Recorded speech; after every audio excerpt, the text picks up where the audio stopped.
So now that we have our image the size that we would like, we're going to start getting to work on creating our name in Photoshop. So it says go to the top of the screen, layer, new layer, and rename it what it is, which is name. So I'm going to come in here to Photoshop, and I'm going to go layer, new layer, and name it name. So here in my layers menu, it says name and background. If my layers menu is not open, that's okay. I just need to go to the window and open it. It's a layer. If my history menu, which I'll talk about in a minute, isn't open, see, no history, it's okay. I come here and I get my history open. All right, so I have my name layer. Now let's see what we're gonna do. It says go to the top, name it name, and then select the brush tool by pressing the letter B to get on the toolbar. All right, so I'm gonna come here. I'm going to press the letter B, and you see how it's now become selected. If I were to press the letter E, do you see how now E, the eraser is selected? So I want B. It's got a dark selection around it. I'm going to press and hold because there's so many options. I want to make sure that I am actually using the brush tool B, which I am. Now the directions say, select B for brush, check and make sure it is, and then make sure you've chosen a hard edge brush. And also our color picker needs to be the color black. Okay, so up here is where my brush is. And when I hover my mouse, it tells me soft edge or hard. So I'm going to show you soft because it's wrong. And this is soft edge. That's not going to look good for our stained glass.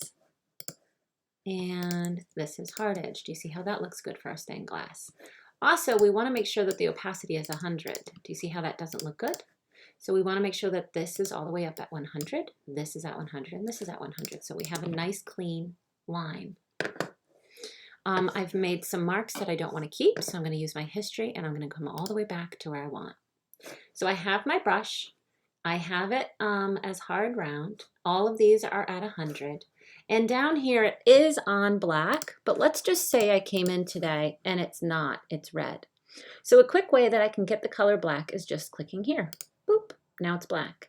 Or if I'm not sure how to do that because I've forgotten, I can just click here and I can take this circle down to this far left corner and press OK, and I have the color black as well. The directions also say to look next to your keyboard, where's the letter P? Don't press on it, but to the right of it is a bracket that'll make my brush smaller, another one that'll make my brush larger.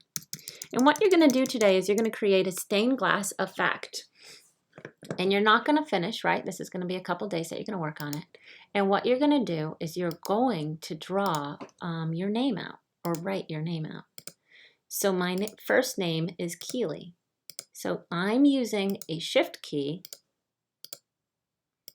to make my K. And if I don't like the way how it came out, I can always go back and undo. So I'm going to go back and try it again. And the reason why I'm starting over is I'm nervous with how far over I had my K, and I don't think I'll have enough room for the rest of my letters. So I'm going to come over here so it's further over, and I'm going to try again.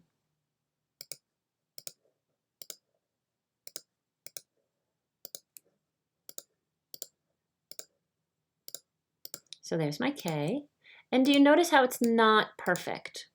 So what I'm doing here is I'm just trying my hardest to be neat and clean, but I'm okay with it not being absolutely perfect because I'm not sure if you notice when you look at stained glass, but a lot of times it's not perfect, okay?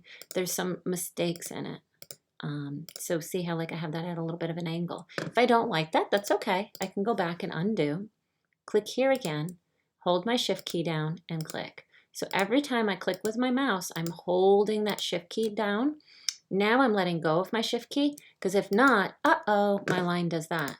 So I'm going to let go of my shift key, click once with my mouse. Now I'm not letting go of my shift key and I'm just clicking with my mouse. Move and click, move and click. And now I'm going to do my Y.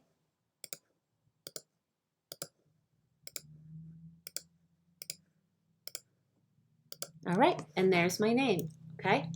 Now, you're not going to do this right now, but I just wanted to kind of show you guys why are we doing this and what's going to happen. So at some point, you are going to start to fill your letters. And if your letters are open because you haven't closed them all the way, well, we're going to run into an issue. Do you see this is like spilling paint in a classroom? And if, see how that is open? So it spills everywhere. Whereas here, this is a closed shape, so it stays contained or inside of. So let's go ahead and look at the directions. So this is what your step should look like when you're done. Let's see. Oops. So it says go to layer, new layer, rename it, which we did. Brush, B, yep, we made sure it was a hard edge. We made sure we got the color black, and we made sure that we used the brackets, that's what they look like, which are located next to the letter P on your keyboard. I also used the Shift key so that I could draw a straight line, and I made sure to use my history menu to undo any mistakes.